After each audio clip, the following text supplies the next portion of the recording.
வணக்கம். சக்தி விநாயகர் இந்து வித்யாலயாவும் விவேகம் V+ அகாடமியும் இணைந்து நடத்தும் செந்தமிழ் வகுப்பிற்கு உங்களை வரவேற்பதில் மகிழ்ச்சி அடைகிறேன். இன்று நாம் பார்க்க போவது இயல் 4 10ஆம் வகுப்பு இயல் 4 உள்ள பொது இலக்கணம். பொது இலக்கணத்தில் முதல்ல என்ன கொடுத்துருக்காங்க அப்படின்னா திணையை பற்றி கொடுத்துருக்காங்க. திணை என்றால் ஒழுக்கம் என்று பொருள். திணை இரண்டு வகைப்படும், அது உங்களுக்கு நல்லாவே தெரியும். ஒன்று உயர்திணை, மற்றொன்று அக்ரிணை. உயர்திணை அப்படிங்கும்போது மனிதர், கடவுள் இதெல்லாம் பற்றி பேசக்கூடியது எனது உயர்திணை. அக்ரிணை அப்படிங்கும்போது மனிதர் அல்லாத உயிருள்ள பொருள், உயிரற்ற பொருள் எல்லாத்தையும் பற்றி பேசக்கூடியது அக்ரிணை. உயர்திணைக்கு எடுத்துக்காட்டு அப்படின்னு பார்த்தோம்னா முருகன் சொல்லலாம், ராமர் சொல்லலாம், அடுத்து மனிதன் சொல்லலாம். இது எல்லாமே எனது உயர்திணைக்கு எடுத்துக்காட்டு. அக்ரிணைக்கு எடுத்துக்காட்டுன்னு பார்த்தோம்னா மனிதர் அல்லாத உயிருள்ள பொருள். அப்போ என்னெல்லாம் சொல்லலாம்? மயில் சொல்லலாம், காகம் சொல்லலாம், புலி சொல்லலாம். அடுத்தது உயிர் இல்லாத பொருள் அப்படின்னு பார்த்தோம்னா கல், மண், மேஜை, நாற்காலி இது எல்லாமே எனது அக்ரிணைக்கு எடுத்துக்காட்டு. இந்த திணையினுடைய உட்பிரிவு தான் பால் என்று அழைக்கப்படுகிறது. பாலுக்கு என்ன பொருள் அப்படின்னா பகுப்பு அல்லது பிரிவு என்று பொருள். பால் என்றால் பகுப்பு அல்லது பிரிவு என்று பொருள். பாலானது 5 வகைப்படும். ஒன்று ஆண்பால், பெண்பால், பலர்பால், ஒன்றன்பால், பலவின்பால். ஆண்பால் அப்படின்னா ஒரே ஒரு ஆணை மட்டும் குறிப்பது ஆண்பால் என்று அழைக்கப்படுகிறது. ஒரே ஒரு ஆணை மட்டும் குறிப்பது ஆண்பால் என்று அழைக்கப்படுகிறது. உதாரணம்னு பார்த்தோம்னா கந்தன், முருகன், வேலவன் இது எல்லாமே எனது ஆண்பாலுக்கு எடுத்துக்காட்டு. அடுத்தது பெண்பால் அப்படின்னா ஒரே ஒரு பெண்ணை மட்டும் குறிப்பது பெண்பால் என்று அழைக்கப்படுகிறது. உதாரணம் மாதவி, மாணவி இதெல்லாம் பெண்பாலுக்கு எடுத்துக்காட்டு. அடுத்தது பலர்பால் அப்படின்னு பார்த்தோம்னா உயர்திணையில் ஒன்றிற்கு மேற்பட்டவர்களை குறிப்பது பலர்பால் என்று அழைக்கப்படுகிறது. உதாரணம் மக்கள், ஆடவர் இதெல்லாம் பலர்பாலுக்கு உதாரணம். இப்போ ஆண்பால், பெண்பால், பலர்பால் இது 3மே உயர்திணைக்குரியது. அடுத்தது அக்ரிணை ஒன்றன்பால் அப்படிங்கிறது ஒரே ஒரு பொருளை அக்ரிணையில் குறித்தோம் அப்படின்னா அதை ஒன்றன்பால்னு சொல்கிறோம். உதாரணம் மயில், பசு. அக்ரிணையில் ஒன்றிற்கு மேற்பட்ட பொருட்களை குறிப்பது பலவின்பால் என்று அழைக்கப்படுகிறது. எடுத்துக்காட்டு பசுக்கள், ஆடுகள். அடுத்து நம்ம பார்க்க போகிறது இடம். இடம் அப்படின்னா உங்களுக்கு நல்லாவே தெரியும். இடம் 3 வகைப்படும். எதெல்லாம் அப்படின்னா தன்மை, முன்னிலை, படர்க்கை.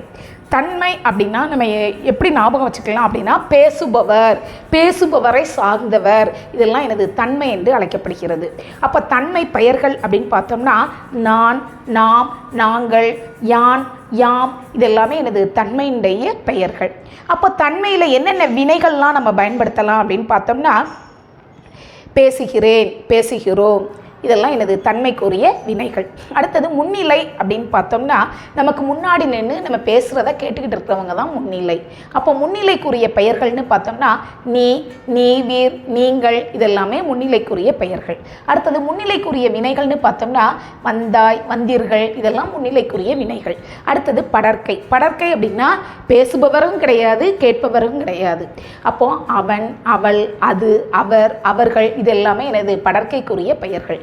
படர்க்கைக்குரிய வினைகள்னு பார்த்தோம்னா பேசினால், பேசினார்கள், பேசுவான் இதெல்லாம் எனது படர்க்கைக்குரிய வினைகள். அடுத்து நம்ம பார்க்க போகிறது வலு, வளா. வலு என்றால் குற்றம் உடையது என்று பொருள். பொதுவாக நம்முடைய தாய்மொழியில் பேசும்போது நம்ம என்ன செய்ய மாட்டோம், பிள்ளைகளோடு என்ன செய்ய மாட்டோம், பேச மாட்டோம். இருந்தாலும் நம்ம என்ன செய்வோம் அப்படின்னா நம்ம அம்மாவை பற்றி அடுத்தவங்ககிட்ட சொல்லும்போது அம்மா வந்துச்சு, அம்மா சொல்லுச்சு, அம்மா இருந்துச்சு அப்படின்னு சொல்லுவோம். அது எனது பிழை உடையது. அதாவது வலு என்றால் இலக்கண முறையின்றி பிழையுடன் பேசுவதும் எழுதுவதும் வலு என்று அழைக்கப்படுகிறது. இலக்கண முறையின்றி பிழையுடன் பேசுவதும் எழுதுவதும் வலு என்று அழைக்கப்படுகிறது. இப்போ வலு. அடுத்தது வளா. வளான்னு பார்த்தோம்னா இலக்கண முறைப்படி பிழையின்றி பேசுவதும் எழுதுவதும் வளா என்று அழைக்கப்படும். இலக்கண முறைப்படி பிழையின்றி பேசுவதும் எழுதுவதும் வளா என்று அழைக்கப்படும். வளா என்றால் குற்றமற்றது என்று பொருள். இந்த நம்முடைய இலக்கண விதிப்படி இந்த வலுவும் வளாவும் 7 வகைப்படும். எதெல்லாம் அப்படின்னா திணை, பால், இடம், காலம், வினா, விடை, மரபு என்று 7 வகைப்படும். முதல்ல திணை. அதாவது திணை வலு அப்படின்னு பார்த்தோம்னா உயர்திணை, திணைனா உங்களுக்கு ஏற்கனவே நான் சொல்லிட்டேன், 2 திணைகள். எனதுலாம் உயர்திணை, அக்ரிணை. இப்போ உயர்திணைக்குரிய பெயர்ச்சொல் இருக்கும்போது உயர்திணைக்குரிய வினைச்சொல் தான் இருக்கணும் அந்த இடத்துல. ஆனால் நம்ம என்ன செய்கிறோம் அப்படின்னா, உயர்திணைக்குரிய பெயர்ச்சொல் இருக்கும்போது அக்ரிணைக்குரிய வினைச்சொல்லை வச்சு என்ன செய்கிறோம், பேசுகிறோம். அவ்வாறு பேசுவது வலு என்று அழைக்கப்படும். எடுத்துக்காட்டு பாருங்க, அம்மா வந்தது. அம்மாங்கிறது உயர்திணை. அப்போ அங்கே வந்து என்னது, வந்தால் அப்படிங்கக்கூடிய உயர்திணைக்குரிய வினைமுற்று தான் வரணும். ஆனால் நம்ம அக்ரிணைக்குரிய வினைமுற்று வந்தது அப்படிங்கிறத பயன்படுத்துகிறோம். எனவே இது திணை வலு என்று அழைக்கப்படுகிறது. இப்போ வளா அப்படின்னா குற்றம் இல்லாமல் பேசுவது. அம்மாங்கிறது உயர்திணை, வந்தால்ங்கிறது உயர்திணைக்குரிய வினைமுற்று விகுதி. அப்போ அம்மா வந்தால்ங்கிறது திணை வளா. அடுத்தது பால். பால்னா நான் ஏற்கனவே உங்களுக்கு சொல்லிட்டேன், பால் 5 வகைப்படுங்க. அப்போ ஆண்பால்னா ஆண்பாலுக்குரிய வினைமுற்று விகுதி இருக்கணும், பெண்பால்னா பெண்பாலுக்குரிய வினைமுற்று விகுதி இருக்கணும். அதை நம்ம மாற்றி பேசணும் அப்படின்னா அது வந்து பால் வலு என்று அழைக்கப்படுகிறது. உதாரணத்துக்கு அத்தை வந்தான். அத்தைங்கிறது பெண்பாலுக்குரிய பெயர்ச்சொல். அப்போ பெண்பாலுக்குரிய என்னது வினைமுற்று விகுதியை வச்சு தான் அந்த வாக்கியத்தை என்ன செய்யணும், முடிக்கணும். ஆனால் நம்ம என்ன சொல்கிறோம், அத்தை வந்தான். அத்தைங்கிறது பெண்பால், வந்தான்கிறது ஆண்பாலுக்குரிய வினைமுற்று விகுதி. அப்போ அத்தை வந்தான்கிறது பால் வலு என்று அழைக்கப்படுகிறது. ஆனால் அத்தை வந்தாள், அத்தையும் பெண்பால், வந்தாலும் பெண்பாலுக்குரிய வினைமுற்று விகுதி. அப்போ இது வந்து பால் வலா என்று அழைக்கப்படுகிறது. அடுத்தது இடம். இடம் நான் ஏற்கனவே உங்களுக்கு சொல்லியிருக்கேன், 3 வகைப்படும்: தன்மை, முன்னிலை, படர்க்கை. இப்போ தன்மைக்குரிய பெயர்ச்சொல் இருந்ததுன்னா தன்மைக்குரிய வினைமுற்று விகுதி, முன்னிலைக்குரிய பெயர்ச்சொல்னா முன்னிலைக்குரிய வினைமுற்று விகுதி, படர்க்கைக்குரிய பெயர்ச்சொல்னா படர்க்கைக்குரிய வினைமுற்று விகுதி. அது மாறி வந்தது அப்படின்னா அது இடவலு என்று அழைக்கப்படும். நான் வந்தாய். நான் என்பது தன்மைக்குரிய எனது பெயர்ச்சொல். அப்போ எனது நான் வந்தேன் அப்படிங்கிறது தான் சரியான வினைமுற்று விகுதி. ஆனால் இங்கே என்ன கொடுத்துருக்காங்க, நான் வந்தாய். வந்தாய்ங்கிறது முன்னிலைக்குரிய வினைமுற்று. அப்போ பெயர்ச்சொல் வந்து தன்மைக்குரியது இருக்குது, வினைமுற்றானது முன்னிலைக்குரியது இருக்குது. எனவே இது இடவலு என்று அழைக்கப்படுகிறது. அப்போ நான் வந்தேன் அப்படிங்கிறது சரியானது. அதாவது நானும் எனது தான் தன்மைக்குரியது பெயர்ச்சொல் தான், வந்தேங்கிறது எனது தன்மைக்குரிய வினைமுற்று விகுதி தான். அப்போது நான் வந்தேங்கிறது எனது வலா, இடவலா என்று அழைக்கப்படும். அடுத்தது காலம். காலம் உங்களுக்கு ஏற்கனவே தெரியும், நிகழ்காலம், இறந்த காலம், அடுத்தது எனது எதிர்காலம். அப்போ நிகழ்காலத்தில் உள்ளதை நிகழ்காலத்திற்குரிய வினைமுற்று விகுதியை வச்சு சொல்லணும். இறந்த காலம்னா இறந்த காலத்திற்குரிய வினைமுற்று விகுதியை வச்சு சொல்லணும். எதிர்காலம்னா எதிர்காலத்திற்குரிய வினைமுற்று விகுதியை வச்சு சொல்லணும். நேற்று அப்படின்னா உங்கள் எல்லாருக்கும் நல்லாவே தெரியும், நேற்றுங்கிறது இறந்த காலம். அப்போ இறந்த காலத்திற்குரிய வினைமுற்று விகுதி தான் வரணும். ஆனால் இங்கே என்ன வந்திருக்குன்னு பாருங்க, நேற்று வருகிறேன். வருகிறேன்கிறது நிகழ்காலத்திற்குரிய வினைமுற்று விகுதி. அப்போ நேற்று வருகிறேன்கிறது கால வலு என்று அழைக்கப்படும். நேற்று வந்தேன் சரியான வினைமுற்று விகுதி. நேற்றுக்கு இறந்த காலம், அப்போ வந்தேனும் என்னதுதான் இறந்த காலத்திற்குரிய வினைமுற்று விகுதி. அப்போ நேற்று வந்தேன்கிறது கால வலா என்று அழைக்கப்படுகிறது. அடுத்தது வினா. வினா பொதுவாக நம்ம என்ன செய்வோம் அப்படின்னா தவறாக தான் என்ன செய்வோம், நிறைய இடங்களில் தவறான கேள்விகளை என்ன செஞ்சுருவோம், தொடுத்துருவோம்.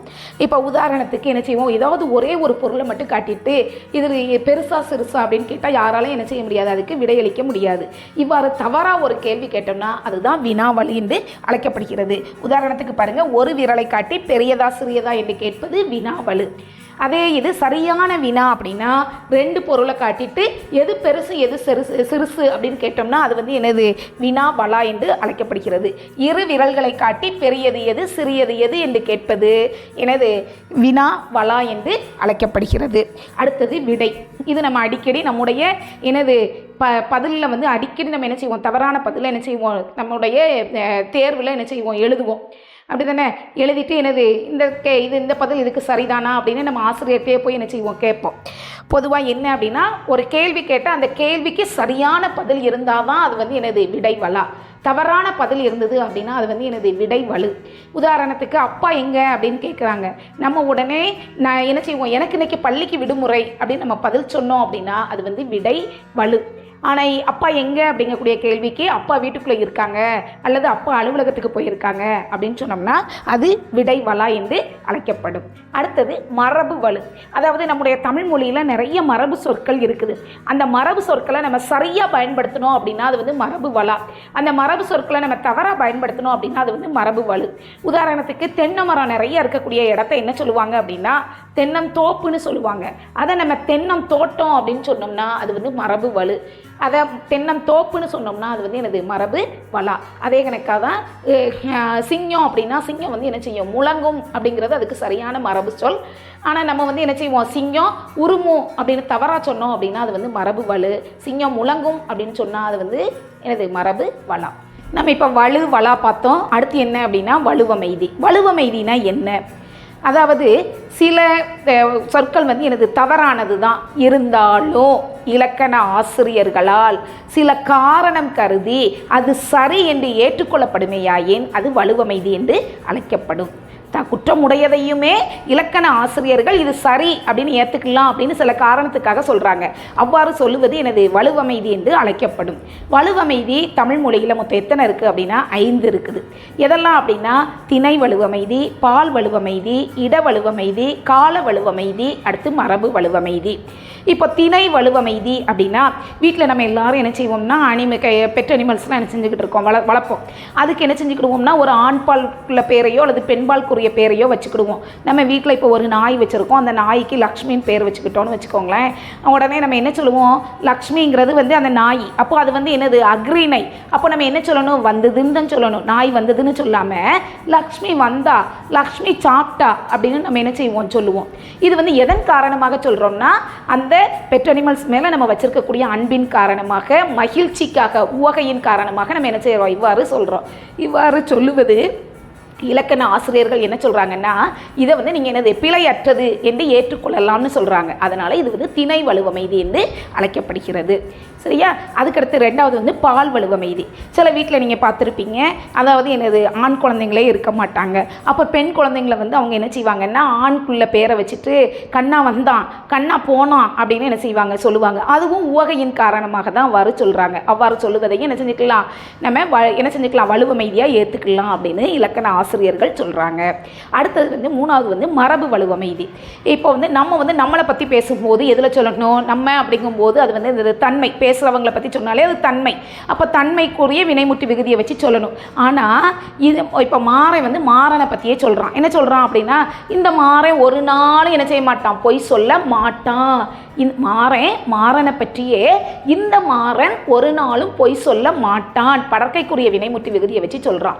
இதுவும் என்ன செஞ்சுக்கலாம், நம்ம பிழை உடையது என்றாலும் பிழை இல்லை என்று ஏற்றுக்கொள்ளலாம் அப்படின்னு இலக்கண ஆசிரியர்கள் சொல்லுவதனால இதுவும் எனது வலுவமைதி, இட வலுவமைதி என்று அழைக்கப்படுகிறது. அடுத்தது கால வலுவமைதி. கால வலுவமைதினா இப்போ உதாரணத்துக்கு கண்டிப்பாக இப்போது சிபிஎஸ்சி தேர்வு வந்து ஒரு நாளில் நடக்கும் அப்படிங்கிறத என்ன செஞ்சுருக்காங்க, அவங்க அறிவித்திருக்காங்க. அப்போ அதை வந்து என்ன சொல்லுவாங்க அப்படின்னா, உதாரணத்துக்கு வச்சுக்கிடுவோம், நமக்கு இப்போ எனது இந்த ஜூனில் வந்து ஒரு தேர்வு நடக்குதுன்னு வச்சுக்கிடுவோமே, டிஎன்பிசி தேர்வையே வச்சுக்கிடுவோமே. ஜூன் மாதம் டிஎன்பிசி தேர்வு நடைபெறும் அப்படின்னு தான் நம்ம சொல்லணும். ஏன்னா அது வந்து எதிர்காலம்னா நடைபெறும் தான் சொல்லணும். ஆனால் என்ன சொல்கிறாங்க அப்படின்னா ஜூன் மாதம் டிஎன்பிசி தேர்வு நடைபெறுகிறது அப்படின்னு சொல்கிறாங்க. எதற்காக அதை நிகழ்காலத்தில் சொல்கிறாங்கன்னா அந்த செயலினுடைய உறுதித்தன்மை காரணமாக. கண்டிப்பாக அதற்கான முன்னேற்பாடுகள்லாம் முடிஞ்சிட்டு, அப்போ கண்டிப்பாக ஜூன் மாதம் டிஎன்பிசி தேர்வு என்ன செய்யும், நடைபெறும். அதனால் டிஎன்பிசி தேர்வு ஜூன் மாதம் நடைபெறுகிறது என்று கூறுவதையும் அந்த செயலினுடைய உறுதித்தன்மை காரணமாக அதை வலுவமைதியாக ஏற்றுக்கொள்ளலாம் என்று இலக்கண ஆசிரியர்கள் கூறுகிறார்கள். எனவே இது வந்து எனது கால வலுவமைதி என்று அழைக்கப்படுகிறது. அடுத்தது மரபு வலுவமைதி. பொதுவாக செய்யுள்ள வந்து புலவர்கள் வந்து என்ன செய்வாங்க அப்படின்னா அந்த மரபு சொற்களை என்ன செய்வாங்க, இனிய ஓசைக்காக, ஓசை இன்பத்துக்காக என்ன செய்வாங்க, மாற்றி சொல்லுவாங்க. அதையும் நம்ம என்ன செஞ்சுக்கலாம், வலுவமைதியாக ஏற்றுக்கலாம் அப்படின்னு இலக்கண ஆசிரியர்கள் சொல்கிறாங்க. உதாரணத்துக்கு பாரதி கத்தும் குயில் ஓசைம்பார். குயில்னாலே உங்களுக்கு தெரியும், கூவுங்கிறது தான் சரியான மரபு சொல். ஆனால் பாரதி தன்னுடைய பாடலில் இனிய ஓசை இன்பத்துக்காக கத்தும் குயில் ஓசைன்னு சொல்கிறாரு. அதுவையும் நம்ம மரபு வலுவமைதியாக என்ன செய்து கொள்ளலாம், ஏற்றுக்கொள்ளலாம். நன்றி. அடுத்த வீடியோவில் நம்ம என்ன செய்வோம், வினா விடை வகைகள் பார்ப்போம்.